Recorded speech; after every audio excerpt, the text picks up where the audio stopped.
Bismillah ar-Rahman ar-Rahim. Talking about certainty, what do we understand from the interpretation of the verse? Bismillah ar-Rahman ar-Rahim. And they rejected them, while their inner selves were convinced thereof, out of injustice and haughtiness. Bismillah ar-Rahman ar-Rahim. We're going to say what is our understanding. I'm not here to interpret, to give a tafsir of the Quran. We're here, and I'm going to say certain things that I understand from my Shaykh. And because that question you are putting it forward, what I understand from his teachings of that ayat there. Because certainty is something we talked about a couple of last week and the week before, yaqeen. Of course, certainty, when we talk about yaqeen, is what? Is not just certainty. Before you get to yaqeen, there is a hadith there that talks about certainty. And that hadith is specific. That hadith is saying, Ya Rabbi, make me to worship you until I obtain certainty, until I obtain yaqeen.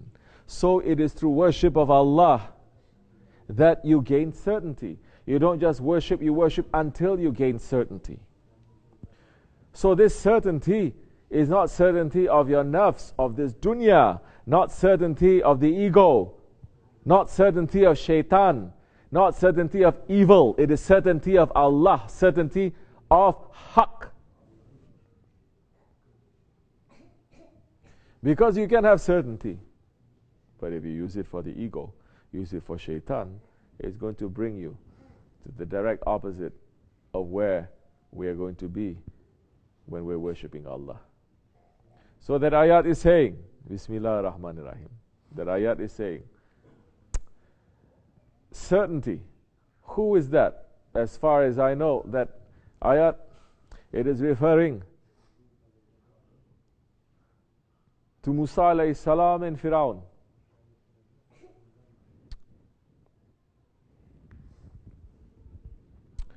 And they rejected them. Who rejected who? Firaun.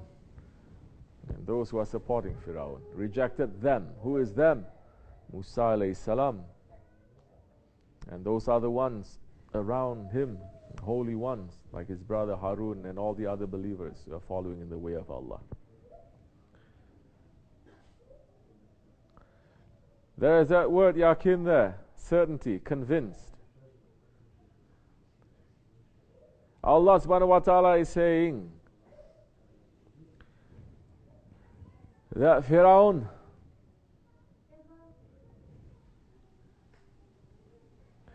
is rejecting the truth coming from Musa alayhi salam. Although inside they are convinced. But why are they rejecting them? Because of his pride. Because of his arrogance. So now, if what you have inside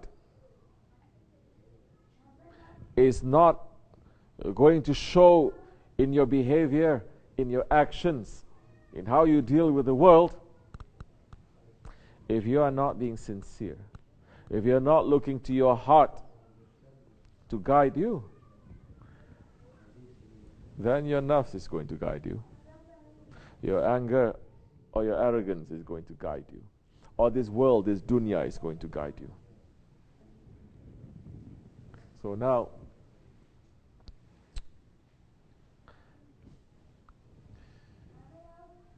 you need to worship like the Holy Prophet ﷺ, saying, Ya Rabbi, make me to worship you until I gain certainty.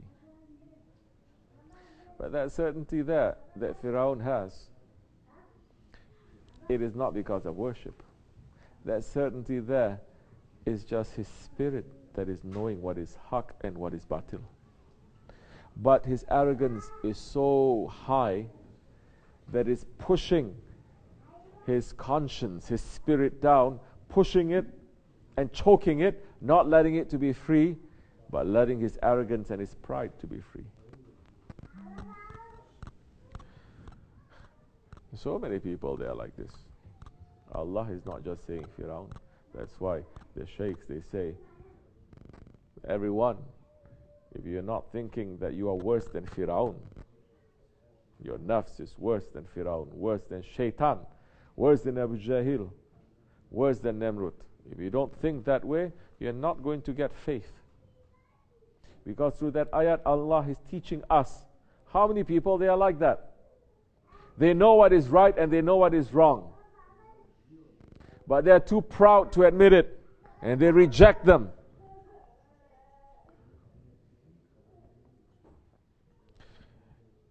If you are not then training your ego to go down